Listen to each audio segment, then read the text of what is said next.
What is going on, Senpai Squad? Welcome back to a brand new video, and today I've got the review for Boruto episode 77. I do need to apologise really quickly that this review is extremely late. It's a good like 2, maybe like 3 days late at this point.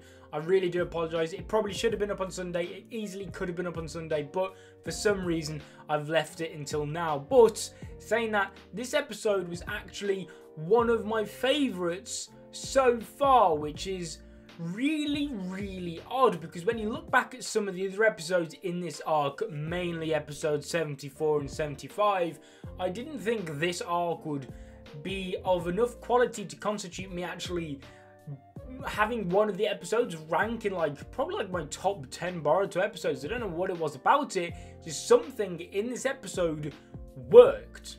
And essentially, the episode starts out by laying the foundations, laying the groundwork for the finale of the fight between Boruto and his friends versus Garaga. We see Aoda essentially get put out of action against Garaga. Garaga essentially finishes Aoda off to the point where Aoda just can't physically carry on, and then Sarada and everyone tells Aoda that, you know, I'm sorry. It's our fault, we've pushed you to this point, we will not push you anymore.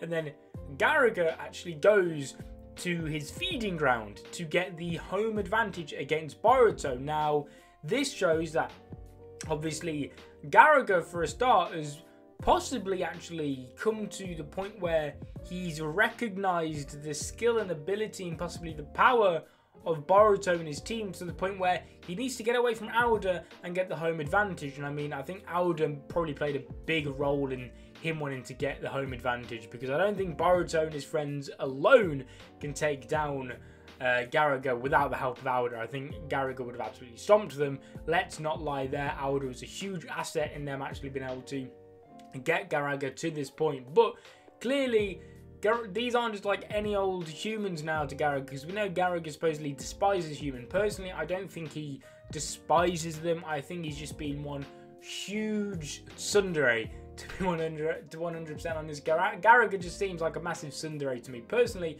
I really like him. I wasn't feeling him at first. I thought he'd just be kind of like this big bad guy snake who would get beaten, and that would be that. But as it kind of progressed and people were talking about it, I kind of said, I think I actually said this in maybe last week's review, saying that what if Garaga became Boruto's summoning? I personally thought that'd be a really good touch and a huge up for the series if that was the case, because I thought if Garaga became Boruto's summoning at some point, then it would be a great link back to this arc, and it'd make this arc much more relevant, because other than Boruto and some of the people learning about Mitsuki's backstory, this arc has not really been extremely important. Maybe I'm sure towards the end of it it's going to be much more important than what it already is, but I didn't think it'd be hugely important. You know, it's not on that Momoshiki arc, that Sarada arc type level. But so I said to myself, I thought, if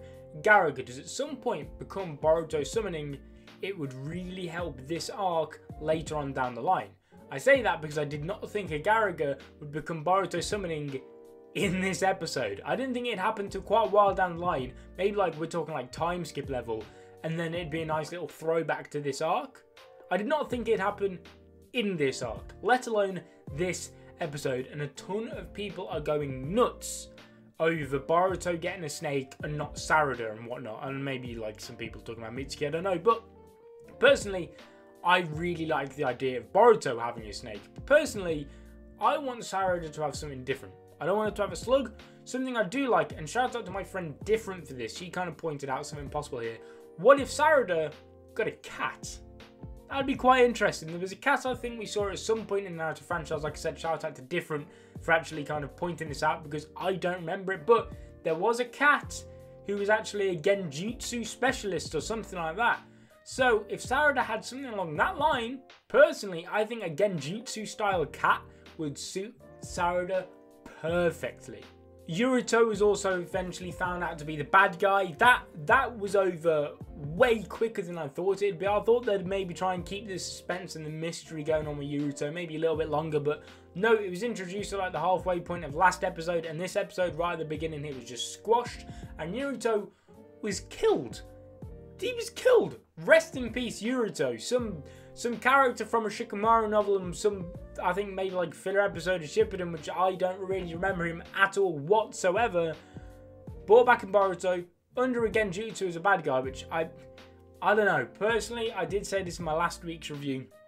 The whole Genjutsu thing, I didn't want it to just be he's under Genjutsu again, because that's kind of like an easy cop-out for the series to do. Whenever there's a bad guy who you don't really want to be a bad guy, but you need a bad guy, the answers always can just be, bang, he's under a Genjutsu. It's just easy, done, and so I can understand why they did it. I expected them to do it, but part of me was like, maybe just try and think of something different. But anyway, yes, Boruto was under a Genjutsu. A very small fight scene between with Awabi, Metal Lee, and Boruto. I mean, you could kind of put Denki in there as well, but other than Flash Grenade, which, fair enough, the whole Flash thing, that was quite good at Denki. But the Metal Lee and Awabi fight, it was so short, but I really liked it. I mean, the fact that we saw Metal Lee charge in with no hesitation whatsoever, it's a nice little link back to that little one episode he got covering overcoming his anxiety. Looks as though his anxiety's pretty much gone at that point, if he can, at least when it comes to defending the village anyway, which pretty badass of him. I like that. But anyway, like I said, Boruto was killed. Once the Genjutsu was released, this kind of like clay centipede came up from behind him and exploded, which to me screams that this bad guy, at least the one that did the exploding, is from Deidara's clan, because it was the exact same clay that was used for C4 detonation clay, exactly the same. They're from the same village as Deidara. I think it's screaming out that maybe they might not all be part of Deidara's clan, but him especially, I think it's got to be like almost confirmed at this point. I don't think he's got yellow hair, but he's got that kind of colour. It's like a bright orange yellowy hair. That guy, I think, I don't know what Deidara's clan's called, if I'm 100% honest, but he's definitely got that Keke Genkai. I don't know if he's going to have the whole mouth hand thing. I don't know if we've seen that, but that clay, definitely from Deidara's clan. Coming back to Garaga, and this was kind of like the icing on the cake to me actually coming to like him as a character, because like I said, I didn't really like him at first, not because I thought he was badly written or I just didn't like his personality or his demeanour or something like that, purely for the fact that I didn't think he'd be that important. But like I said, today's episode, not today's episode, but the episode did show that he's going to play a bit more of an important role than I initially thought, and seeing his backstory, it actually made me feel for him. I felt sorry for him, because we understand why, for a start, he's lost his right eye.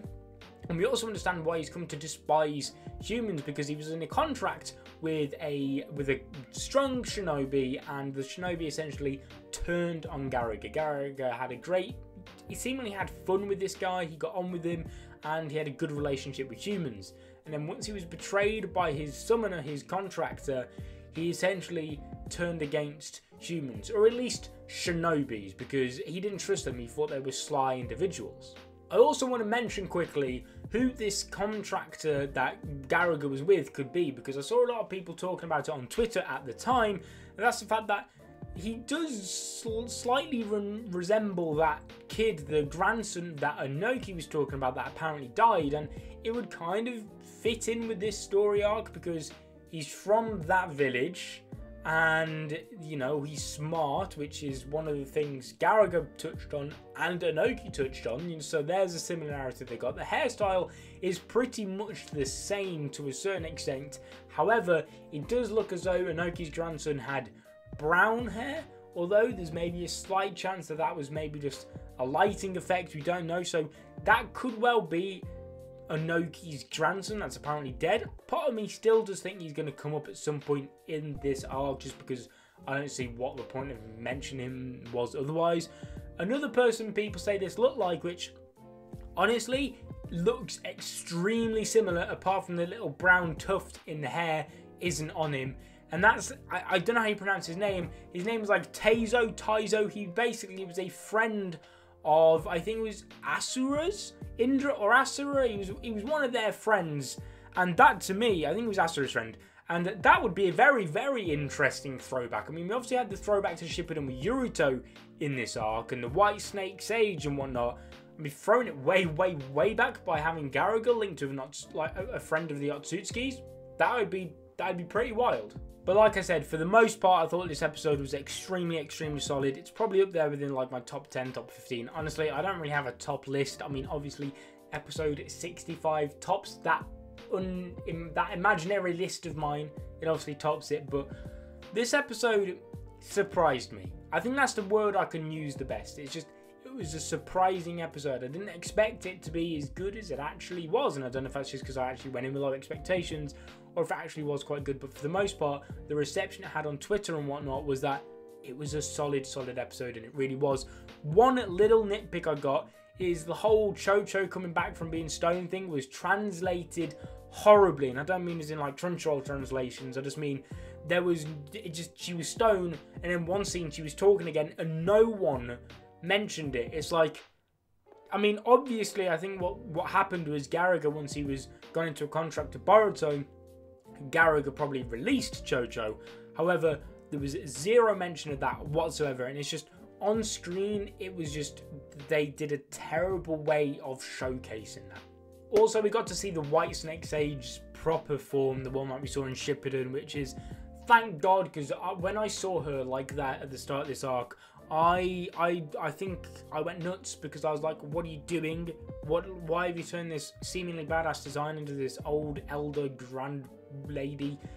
But seeing her go back to a normal form was quite cool. And she also touched on, and I don't think this was to Boruto himself, it was either to maybe Garaga she was talking to, or just kind of to herself she was talking to, and that was about Momoshiki's prophecy. She was clearly hinting, mentioning, talking about that somewhat. Obviously not probably knowing that it's come from Momoshiki himself, this prophecy, but she was saying that something along the lines, he has a strange destiny ahead of him and you cannot run away from it. She was saying something like that, which I think most people would have caught on straight away, like that she's clearly referring to Momoshiki's prophecy, the one where he said that Boruto's blue eyes would one day take away everything he loves away from him. So that was something quite cool. Just kind of refresh everyone's memories, kind of saying like, yeah, Boruto at some point is gonna go mad. It is gonna hit the fan. So that's a very nice, reassuring reminder that the writers haven't forgotten